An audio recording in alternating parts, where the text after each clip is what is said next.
Good morning. We're going to do a $1 million purchase simulation the way I feel it would be best be done.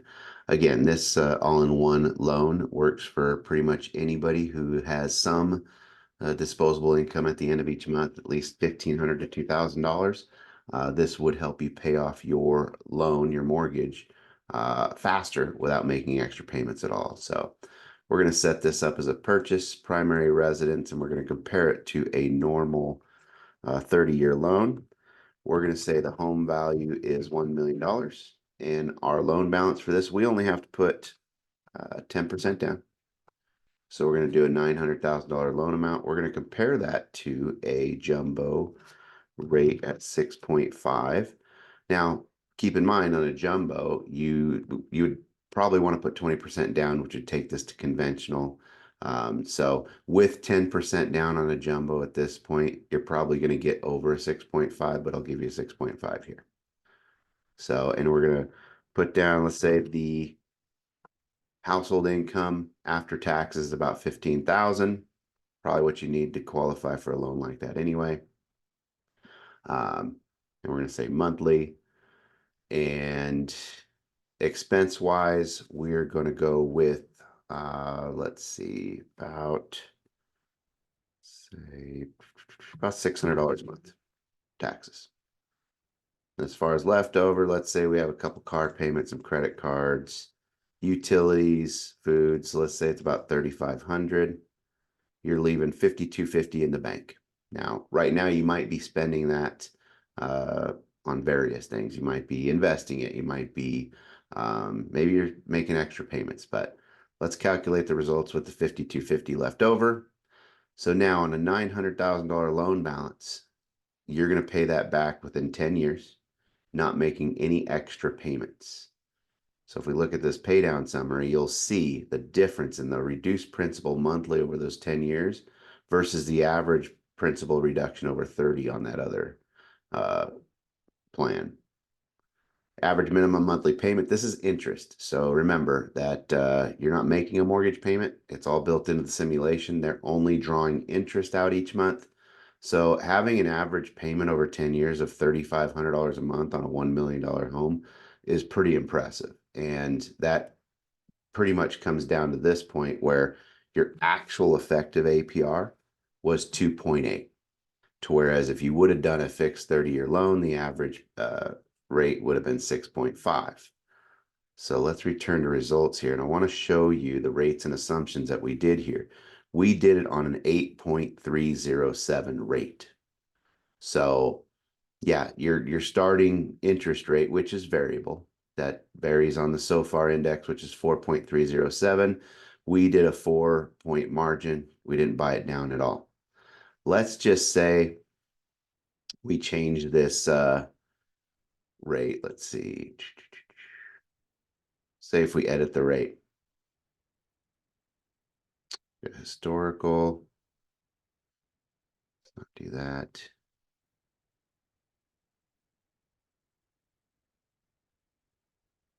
Here we go. Let's say the initial rate is 3% higher. Now that only adds a year to it. So if you're worried about, because over the next 3 to 5 years, that rate's going to keep going down. If you're worried about what happens when it comes up, we go all the way to 11.8 and you're still looking at only a 12-year payoff. Okay. So I'm going to go back in there and let's change that to historical. Turn to results. Now it's only 9.2. This is considering the rates kind of decreasing slowly over time. So probably be even better. All right, so now that we know, I'm going to show this pay down table. This shows you how much money is available each month after they take out the interest. So you see in month 19, we're at $100,000 available. And again, you didn't make any extra payments. All you did was leave the leftover in the bank. And in the bank, meaning your direct deposits came in, your expenses went out, they pulled out the interest, and you're left with over $5,000 savings. So what we're going to do, how this best to use this, if you're going to purchase a home with it, you're doing it so you can start investing. Maybe just pay it off, but you probably will end up investing. So we're going to return the results here, and we're going to go back to the spending column, and we're going to do a future one-time expense. And we're going to buy a condo, let's say $350,000 condo. This is what I like to use for an example. We're going to do a DSCR, so you don't ever have to show income again. DSCRs are based on the rent ratio. The better it rents versus how much your mortgage is, like 1.25 or better, you're going to get the best rates and terms. All right. And they're really good. So let's say we spend $100,000 buying a $350,000 condo on month 24, 2 years in. Not changing anything again. So now you spent $100,000 and it doesn't even up you a year on your payoff. So at 10.3 years, you'll have invested $100,000 into a condo, which is paying you money. And we did not add that. We're just going to say it breaks even just for simplicity, but you're probably going to earn some income from it. So at end of 10 years, you're going to have a 10.3, or you're going to have $900,000 in the bank and a rental. All right, we look at that pay down table. I'll show you what happened here at month 24. We took $100,000 out right here, and then month 25, it started coming back up. So that tells me at month 30, even month 36, I can do another purchase. Maybe I tell myself every time there's at least $100,000 in there, I can buy another condo. So we're going to go in there and we're going to do this a couple times. We're going to do it month 36. And then we're going to do it again at month 48. Start paying it off faster as we put principal in there because it's manipulating the interest even faster.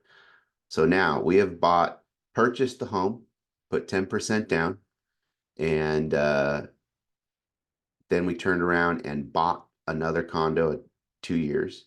At the 3-year mark, we bought another one. At the 4-year mark, we bought another one. So let's calculate the results.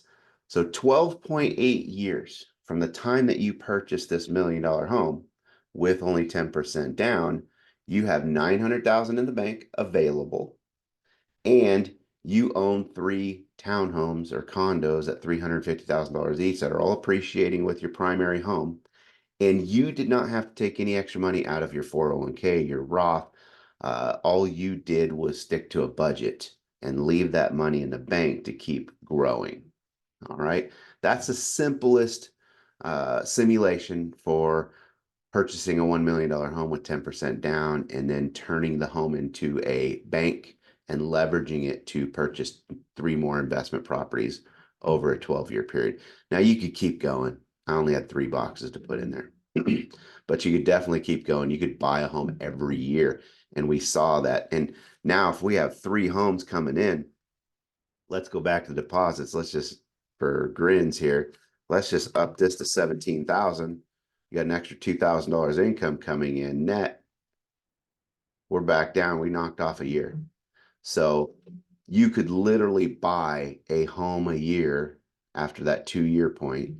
So 2, 3, 4, 5, 6, 7, 8. I mean, 9, 11 years in, and you have 10 doors that your home bought for you. And you're probably still paid off within that 16, 17-year period. So hopefully this helps. It's a great product. It's, if you have leftover income at the end of the month, if you want to invest, definitely purchase your home this way.